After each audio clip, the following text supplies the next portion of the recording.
Robert. Welcome to the show. How about you quickly introduce yourself and we'll get right into it.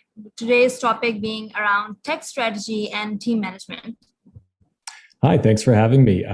So I'm Robert Falzon. I'm the head of engineering in the office of the CTO for Checkpoint Software. I'm based in Toronto, Canada.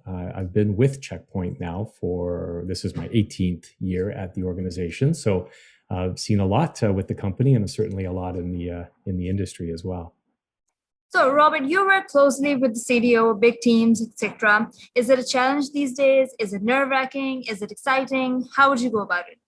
I think from an IT perspective, obviously my focus in all of this is in cybersecurity. So I think with the advent, even just prior to the challenges we had with COVID at the beginning of last year, around the December to March timeframe, we've seen a significant impact in our business from a number of different factors. The first one, obviously, was the fact that everybody suddenly had to move a number of their resources to work remotely. So this forced businesses to take a serious look at maybe accelerating work from home programs, Yeah. creating more budget, so that created impacts to other activities that they may have slated for the year. Those budgets were reallocated. So it created a lot of turmoil and chaos for a number of organizations that I'm working with, not the least of which related to the security aspect of it and the fact that it created so much more risk in the environment. So it is exciting. Yeah, exactly. So what are the building blocks of a good IT security strategy? Well, there's a whole lot of them. I think the primary thing that I see that I could point to specifically that's made a big difference for companies in times of chaos is engagement. So engaging with their peers is one major one that I think gets overlooked quite a bit. The second one probably is the return to the basics, right? Having a look at a solid IT security model. Just, if you have folks who are certified in various different aspects of security, cybersecurity, and general network awareness, that you rely on those resources, right? Make sure that we're paying our people an appropriate wage to make sure that we're getting the people that are going to make the difference for us. We've seen a significant increase in challenge related to populating important roles with individuals who can complete those tasks for us. So yeah. I think probably the return to the basics, right? Have a look at your security model. Are you properly engaging that model? Are you following it through from the creation of the strategy to the review of that process and to the change control aspect of it? Those are the things that in times of chaos tend to get pushed aside. So we need to go back to that basic fundamentals, I think is the most probably important thing I would highlight. So you can have the models, you can have the frameworks, but at the end of the day, it's the person, right? It's the leader, the team manager in charge that's actually going to bring the most out of the resources. So how important is it to be an empathy-based leader in all of this? This is huge. I think when there's so much at risk, when there's so many challenges in the workplace, we tend to, focus on the task at hand and not so much the people who are responsible for completing those tasks for us. Empathy is critical. I know at Checkpoint we've been very careful to make sure that our personnel are properly managed from a mental health perspective, to make sure that they're taking their necessary vacation in times of extreme challenge like this. It's become difficult for a lot of people to separate their home life from their work life. So you need to be a little bit more, probably a lot more aware of the circumstances that your personnel find themselves in, because if you're not looking after their health, they will go somewhere to find someone who will work with them on that. Absolutely.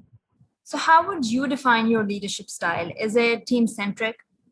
It is. So for me, I think from a team perspective, I like to focus on empowerment. So, I spend the time in advance making sure that I have the right people. So we have a careful vetting process and an interview process that's very deliberate.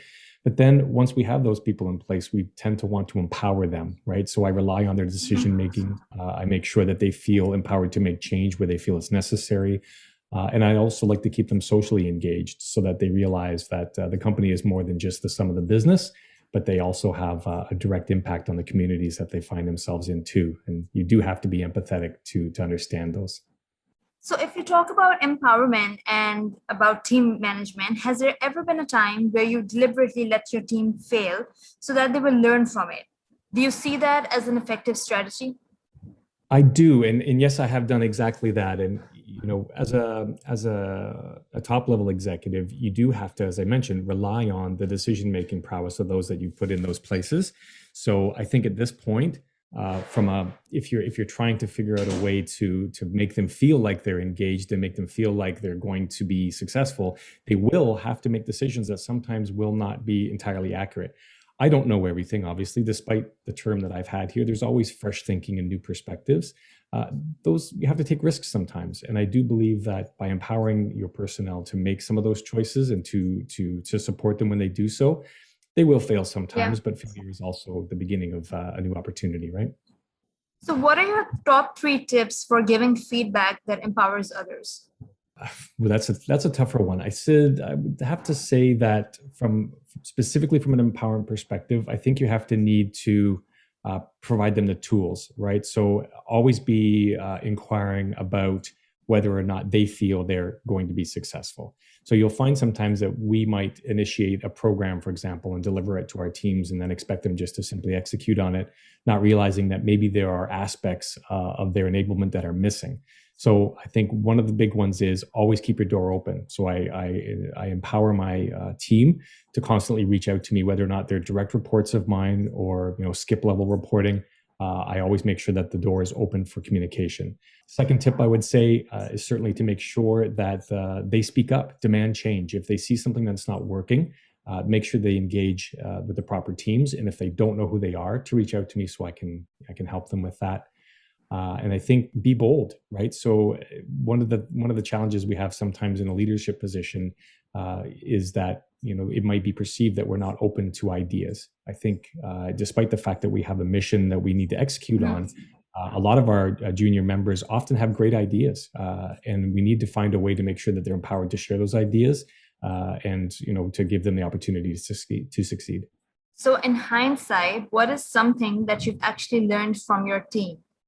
I think, as I said, I've been in the business a long time now. So I think with that relation to some of the new technologies, that's probably the biggest thing that's changed my outlook. The fact that we have a number of new significant technologies and advancements in things like artificial intelligence and machine learning. My team has become a lot younger and a lot more engaged in some of these newer technologies. I'm learning in ways that we can deploy those technologies to solve problems that maybe I've been struggling with for a longer time. That's the most amazing thing for me, I think, is the fact that we just have so much innovation today, and our young people are really bringing a new, inspiring perspective. And managing such teams for so long, have you ever fallen into the perfectionist trap? That's a little bit more difficult, I think. I do subscribe to the enemy of good is perfect. So sometimes you do have to make incremental steps towards your goal. I wouldn't say that I've fallen specifically into that trap. I do demand a great deal from my teams, but to be fair, this is a high stakes business, right? So we do have to be very, very good. From a cybersecurity perspective, we really need to start relying on the processes and make sure that we're executing properly. When we have a policy, follow it. Make sure that, as I said, my people are empowered to point out issues or challenges within that process. And I think with that, we can avoid many of the pitfalls of relying on perfect. So, what are some of your tips to scale your business when looking at global markets? Well, so my focus currently is in Canada. So I don't so much have a global perspective in that particular case. So for me, scaling is more related to a national perspective for me. But I think it's very similar. We have to look for partnerships, and here at Checkpoint, we are a partner-driven organization, which means that we don't try to do it all ourselves. We're not trying to boil the ocean. We really look for strategic engagements with partners of ours to allow us to approach the business in a more team-oriented fashion. I think the same policy can apply to international business, really. You need to look and reach out to strategic partners, do your research, and grow via that maneuver. I think that's probably my best advice. Right. What does it take to be a good, I mean, it's obviously hard to define what a good leader is because there are so many aspects to it, but in your opinion, like, so many technological advancements happening, what do you think a tech leader of today and going forward should actually encompass? I think you need to surround yourself with the right people, right? So any time that I look at a new hire, I look to find something that I'm missing, right? Something that will make our team stronger as a whole. We can't demand that each individual on our teams have all of the tools in their person. We have to start building teams that work together. There's so many technologies. As a tech leader, you're not going to find an engineer who knows everything about every tech. So you do need to be a little bit more diverse, be open to different ideas. For example, traditionally we've seen a huge shift in cybersecurity business from local data centers into the cloud. So it's required a completely new set of engineering capability and engineering knowledge. So I'm finding myself reaching, threat hunters and cloud technicians and individuals who perhaps might not have been considered for a role like mine in the past. So diversity is key. Certainly, that's going to be a major factor in your success. Absolutely. And lastly, Robert, how do you think the C-suite operations will evolve in the next 3 years?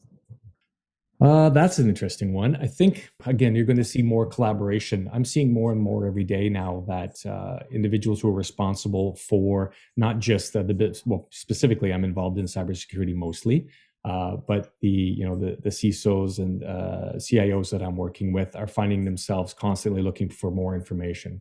So, as I mentioned before about strategic partnerships, I think from a business perspective, achieving those from a communications perspective, get involved with your peers in the industry and share that knowledge. Typically, cybersecurity knowledge has been something that's kept fairly close to the vest, as we figured, if we keep it a secret, nobody will know how to hack us. That's changed dramatically now. We encourage information sharing of procedures and ideas. I think you're going to see a lot more collaboration between companies as they learn to cope with, the next few years here of security challenges. Right. Okay. Well, thank you, Robert, for joining us today. That's all we have for our episode today. Great. Thank you so much for having me.